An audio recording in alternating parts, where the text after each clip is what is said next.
President Baker, on line 2.13, we changed the language on the speeds to inside section 237.012 subdivision 1. And maybe staff or you can explain what the difference is.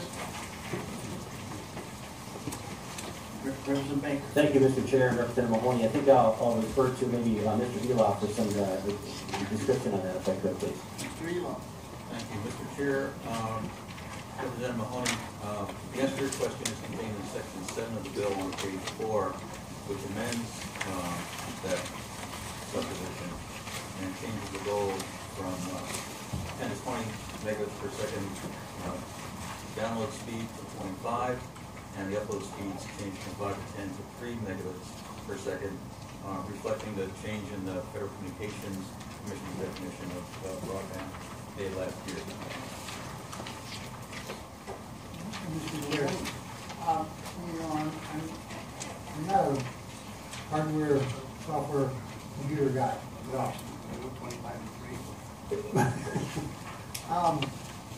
But I have heard this rumor that is still relatively slow.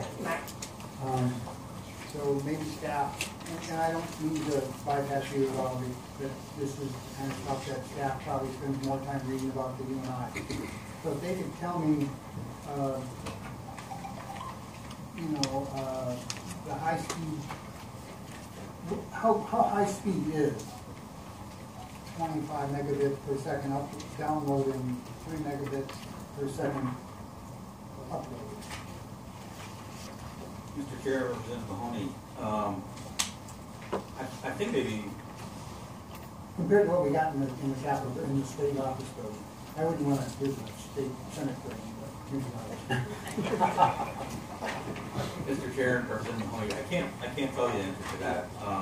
But I think one thing that might help, I know there is information collected by a group called Connect Minnesota that tells us what speeds are available in different parts of the state, so we might be able to tell how this compares to what is available now.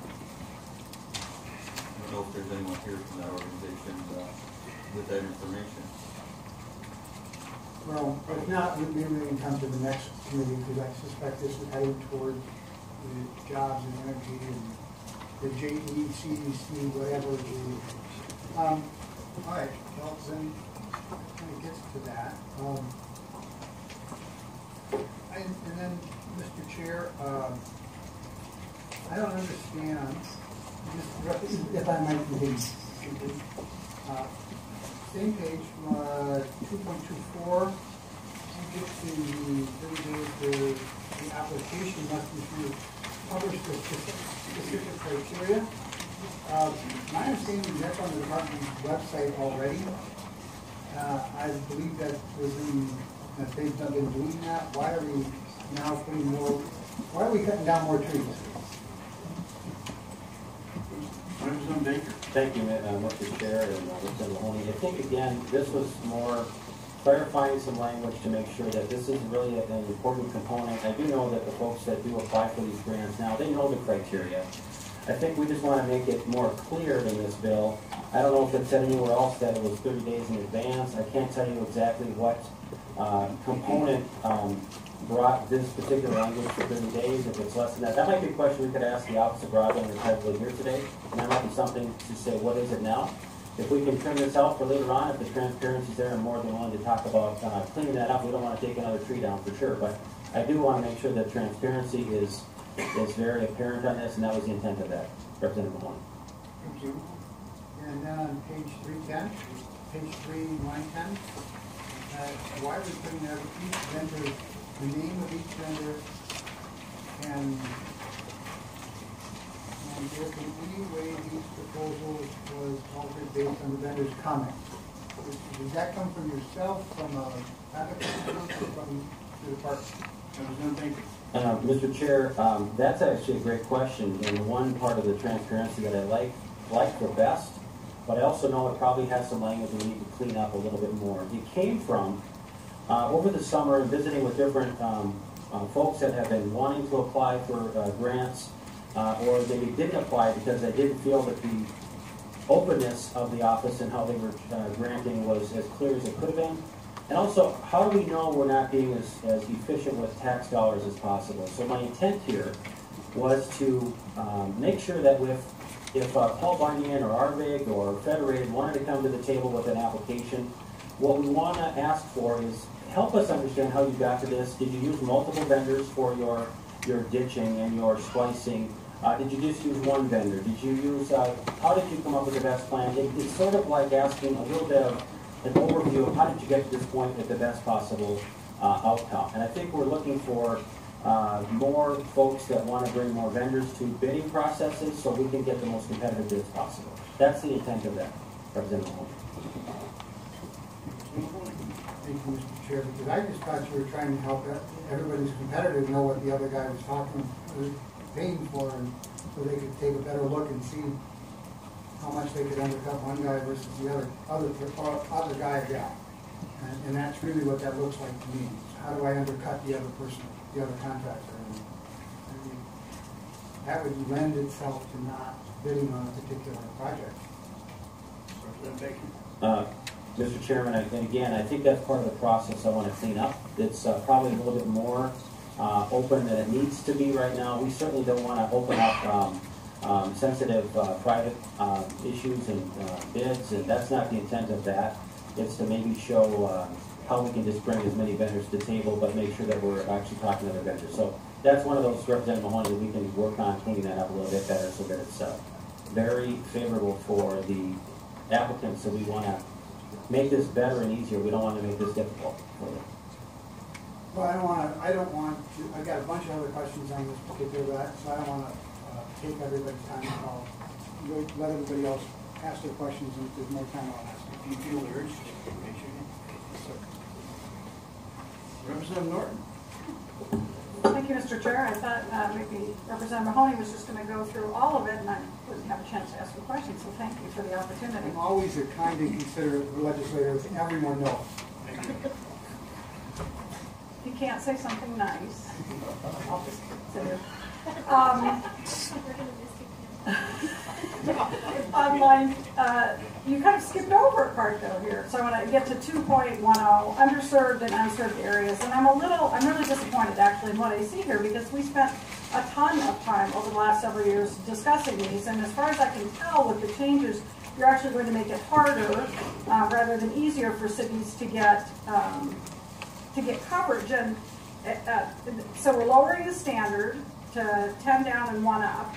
And so what happens then is medium-sized cities aren't going to have the opportunity, and when we started this discussion, it wasn't just about making sure everybody got internet, that's important, and high-speed internet, but it was making sure that the economic centers, which sometimes are medium-sized cities, are able to get the business and economic development out of running the fiber optic cable. And I think this is actually moving in a backwards direction and is going to have people in little itty-bitty, sparsely populated areas have internet, but the medium-sized city that's sort of their central hub for economics isn't going to be able to qualify. And I'm concerned about that. And there's hundreds of cities that'll be ineligible. There already are too few cities eligible, and this is going to make it even harder. So that's one of the two questions I have. And the second one I'll just throw in here, and I don't know anything about this. I don't know the details. I just know I received some comments about it, which is the right of first refusal, and that there's some real concern about that addition. And I don't know very much about it, so if you could touch on that too and explain to me why you added it, that'd be helpful to me. Sure. Thank you, Mr. Chair. Going to I think the philosophy of certainly, I think your question more so was underserved and unserved, and you've got communities that are not getting the new state speed goals. What we want to make sure we do first, and I think, again, I've only been to one session prior to this one, and I think what I'm understanding is the intent of the broadband office was to get broadband to every corner of the state.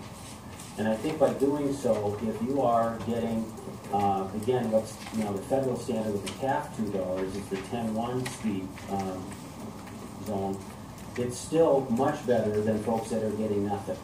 And I think the intent of this is to make sure we don't lose that focus, even though our state standards are higher than the federal standards, it doesn't take away, I don't believe, the need to keep customers that are between the 10.1 and the 25.3 zone. They should still be considered.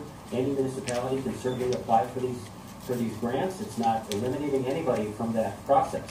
But what it's doing is it's still putting a priority on the unserved because of CAF dollars are now in Minnesota, $85 million each year for the next 5 years. This is $500 million coming to Minnesota. I wish the broadband office could manage that whole works. I think we could do it a lot more efficiently and better. However, it's not that way. So we have to make sure that we, I think, reflect the new policy to reflect federal changes that have made the change in our plan. So I think that's maybe getting to that question there.